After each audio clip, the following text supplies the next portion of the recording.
Hey everyone, I'm Melissa Erdelak, host of the Gluten-Free Recipe Challenge podcast and creator behind the gluten-free website, Mama Gourmand. Here we take beloved recipes you thought you'd never enjoy again and transform them into easy copycat versions just as good as the originals. Just a heads up, I can get quite passionate about gluten-free baking, which may come out in some colorful language. If this offends you, I might not be your cup of tea.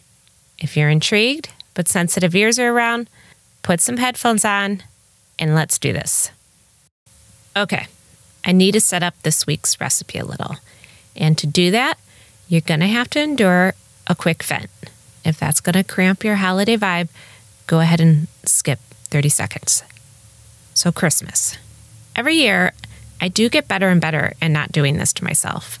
But here's a 30-day glimpse behind the scenes for a typical household CEO.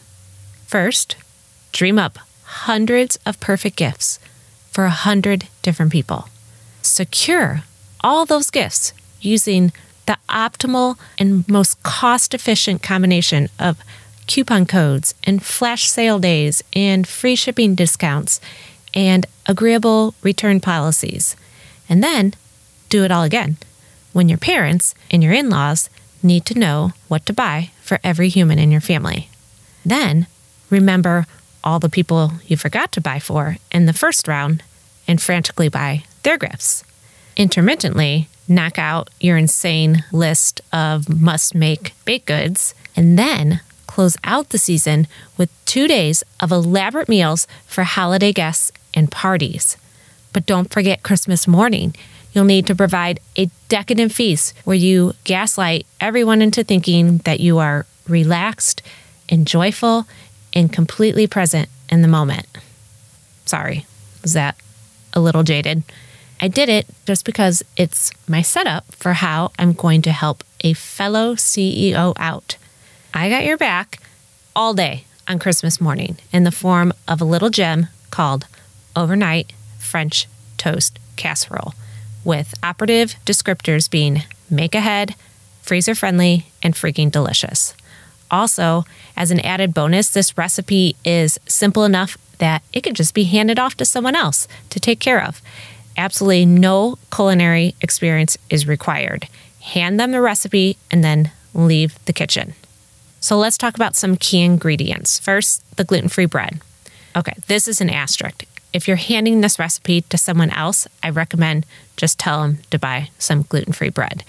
If this is something you want to pull off yourself, I personally love and use my soft gluten-free bread recipe, and you can make that at any point and freeze it. And hell, you could even make it 2 days ahead of time and let it sit on the counter and dry out. It doesn't matter because once it's mixed with the eggs, it brings it back to life. Some other options are, I have a recipe for gluten-free French bread on the website, gluten-free challah, or you could use gluten-free sourdough, whatever you want. You will just need 1.5 pounds of bread, which equals about 12 to 13 cups of bread cubes. For the eggs, you need 6 large eggs and then plus 1 egg yolk. The added egg yolk helps bind the ingredients together more. Otherwise, if you just added 6 eggs, it didn't have enough moisture. If you added 7 eggs, it was too much liquid and it kind of all fell apart. The key is large eggs. If your eggs are too big or they're size medium, you'll have to adjust the recipe by adding or reducing by 1. For the milk, I use whole milk for best results, but if you need to do a dairy-free recipe, use something with a higher fat content, such as coconut milk. However, you could substitute unsweetened almond milk or whatever non-dairy milk of your choice, too. I add orange zest, but if this is going to take you over the edge, or if whoever you're handing this recipe to is going to have zero idea of how to zest an orange, just leave it out. I have added it and not added it, depending if I had an orange in my fridge, but it does add a nice hint of citrus flavor, and I recommend it if you have it on hand. This recipe, you could do it 2 ways. You could add the cream cheese filling, or if that's extra prep is just going to take you over the edge, also something you can just set aside and leave out. I've done it both ways. And then lastly, I want to talk about the sugar. I use brown sugar for it, but the amount of sugar may be increased or decreased depending on your personal preference. Personally, I find that typical French toast casseroles are overly sweet, so I only use a half a cup of sugar in this recipe, and it's still sweet enough that you don't have to put maple syrup on it, but isn't sickening sugary for breakfast. However, I would never stand in your way of extra sugar. Okay, let's make the recipe. So first you're going to need a 9 by 13 baking dish and then just grease that.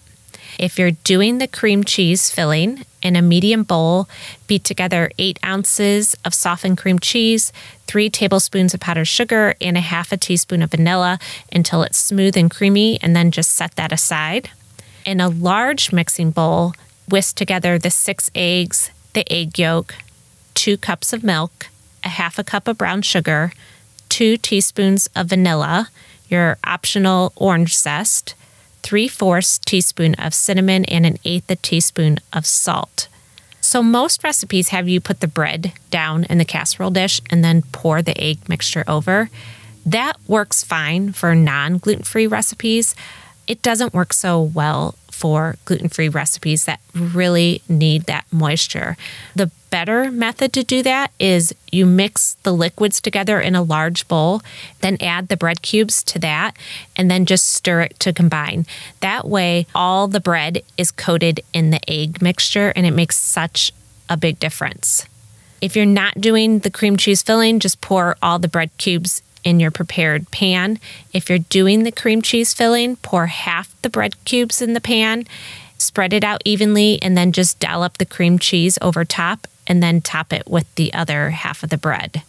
Okay, the last part of the recipe is I mix together this butter sugar topping and brush it over the top. So you just need to combine 4 tablespoons of melted butter, 3 tablespoons of brown sugar, and a half a teaspoon of cinnamon. To get it evenly over the top, you could use a pastry brush and brush it on. Otherwise, just take a small spoon and then drizzle it over the top. Okay, here's your options. First of all, you have to let this sit for a little bit. At the least amount, you cover it and refrigerate it for 2 hours. Or you can cover it and refrigerate it up to 24 hours ahead.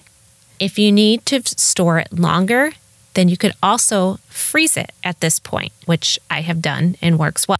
However, if you freeze it, taking it out of the freezer and putting it in the fridge just overnight isn't enough time to let it thaw. I recommend taking it out 24 hours before you're going to bake it to give it plenty of time to thaw in the refrigerator. Then when you're ready to bake it, remove all the coverings and just place it in the oven for 45 to 55 minutes.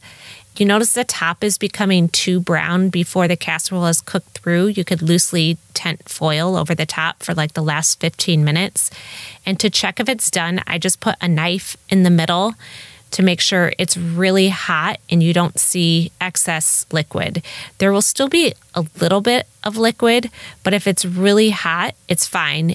You let it sit for about 10 minutes before serving, and as it sits, that liquid absorbs into the bread. So that's it for the basic recipe, but you also have some options if you want to zhuzh it up a little bit. You can add chocolate chips or white chocolate chips, raisins, dried cranberries, dried cherries. After you dollop on the cream cheese filling, you could also add a little bit of jam too. You could add nuts such as pecans and walnuts.